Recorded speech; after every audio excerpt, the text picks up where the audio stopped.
Permettez-moi d'emblée de préciser qu'il n'est jamais réjouissant d'intervenir sur un tel projet de loi, sur ce genre d'amendement que le gouvernement propose à cette Assemblée ce soir. Guère réjouissant parce qu'on a l'impression de devoir réveiller une personne qui dort, mais une personne qui fait semblant de dormir. Faut-il encore en 2018, Madame la Présidente, rappeler aux élus du gouvernement le rôle fondamental de la démocratie régionale à l'ère de la décentralisation.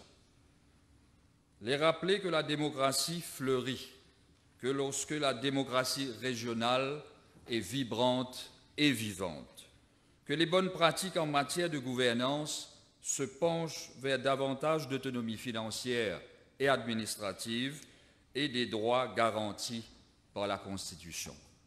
Faut-il aussi les rappeler que le vote de l'électeur ou de l'électrice est sacré, tout comme le mandat qu'il ou qu'elle vous offre.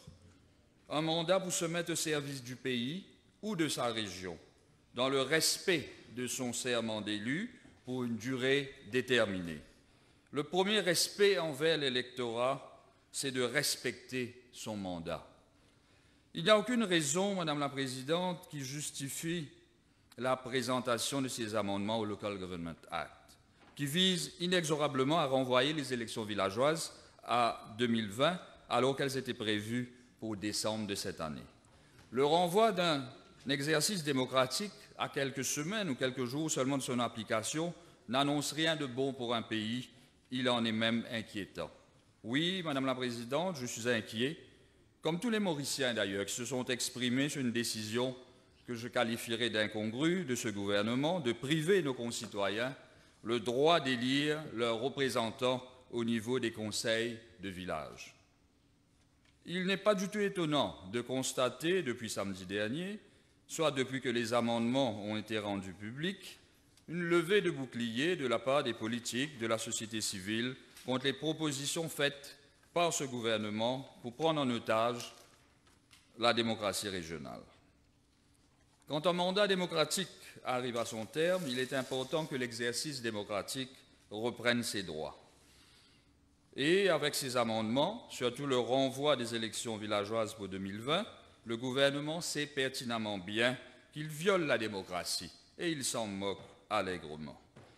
Et ce n'est pas ce recul en catastrophe à la toute dernière minute pour enlever la nouvelle section 12A au Local Government Act qui donnait des pouvoirs absolus à la ministre des Administrations régionales sur la gestion des conseils de village et de district qui va changer grand-chose. Le mal est fait, Madame la Présidente, et ce gouvernement ne peut venir prétendre désormais qu'il consolide la démocratie et favorise la participation des élus.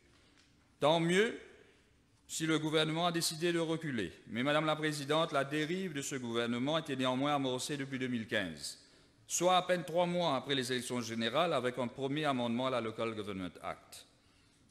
Nous savons tous que ces amendements ont non seulement pour objectif de renvoyer les élections villageoises à 2020, mais avaient aussi la ferme intention de donner un pouvoir accru à la ministre des Administrations régionales, comme je l'ai indiqué précédemment dans mon intervention. Ce n'est ni plus ni moins qu'un recul de la démocratie et aussi une mainmise étatique sur le droit démocratique de la population. C'est comme à la veille d'un match de foot, on ne peut pas changer les règles. Or, ce qui se passe avec la présentation de ces amendements, le gouvernement a tenté un passage en force pour changer les règles du jeu à sa convenance. Donc, sous la pression des politiques, de la société civile, de la presse entre autres, le gouvernement n'a eu d'autre choix que de faire marche arrière en ce qui concerne les pouvoirs accrus que l'honorable ministre des Administrations régionales voulait s'octroyer. Mal conseillé probablement, et finalement le bon sens a prévalu. Et rien ne changera concernant les remplacements aux postes vacants, ainsi que dans la désignation des présidents et vice-présidents des conseils de district et de village. Tant mieux, Madame la Présidente. Ces amendements, nous le savons tous, allaient non seulement faire reculer la démocratie, mais aussi la bafouer. C'était en effet inacceptable qu'un ministre se substitue à la place de ceux que le peuple a élus démocratiquement. Dois-je rappeler, Madame la Présidente, que selon les premiers amendements qui étaient proposés, c'était la ministre qui avait le pouvoir de choisir le remplaçant en cas de vacances, que ce soit d'un conseiller de village, d'un conseiller de district, d'un président ou d'un vice-président d'un conseil de village ou d'un président ou d'un vice-président d'un conseil. À en croire la ministre des Administrations régionales, il paraît qu'elle voulait faire croire que les élus locaux ne sont pas en mesure d'assumer pleinement leurs responsabilités. Et le gouvernement, malheureusement, joue à un jeu dangereux quand on constate l'opacité et la rapidité avec lesquelles ces gens ont été. Un scénario a été mis en place pour faire passer la pilule, mais le poteau rose a été découvert et encore une fois, nous voyons leur vrai visage. Avec ces amendements qui nous sont proposés, il est clair que le peuple a désormais affaire à de faux démocrates, mais aussi à des farceurs, je dois dire, qui ont estimé que les élections villageoises pouvaient être organisées à cause de nombreux chantiers à ce pays.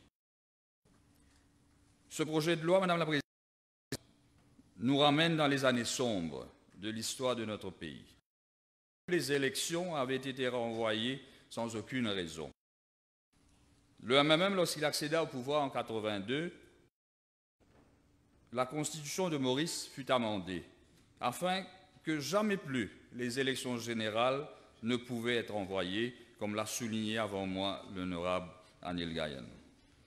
Tout comme en 2005, Madame la Présidente, le MMM avait jeté les bases pour la mise en place d'une vraie municipalisation du pays. Et nous sommes fiers de ce que nous avons accompli à ce jour, principalement lorsqu'il est question de permettre aux Mauriciens d'exercer leurs droits démocratiques. Ce gouvernement sait qu'il est impopulaire et ce n'est pas le renvoi des élections villageoises qui va changer grand-chose. La panique et la mise en scène qu'il y a eu autour de la présentation de ces amendements est la transcription d'une panique généralisée qui s'est installée au sein du gouvernement. Quand la panique s'est ce sont des lois bâclées qui sont présentées dans cette Chambre. Nous faisons la triste expérience aujourd'hui avec le tripotage honteux du Local Government Act. Et semble-t-il qu'on va tout droit vers une pagaille, car dehors la colère gronde et le peuple n'attend qu'une chose, exprimer son ras-le-bol à travers un vote. Et au lieu de faire face à la population, ce gouvernement, comme pour l'élection de remplacement dans la circonscription numéro 18 en 2017, a choisi en avant, pervertissant au passage notre démocratie. Pourtant, le Premier ministre et les membres de son gouvernement prennent un malin plaisir à s'afficher dans les journaux télévisés. Mais quand il s'agit de permettre à l'électorat qui a le droit de se prononcer après ce mandat de 6 ans, il se dérobe et renvoie les élections en 4e vitesse afin de bâillonner le peuple. Une aberration certes, et c'est pour cette raison que nous rejetons avec force cette vile démarche qui consiste à enlever au peuple le pouvoir de choisir ses nouveaux représentants à la fin d'un mandat et la manipulation éhontée du calendrier électoral afin d'éloigner temporairement une dépression jugée menaçante pour le gouvernement du jour. Je vous remercie.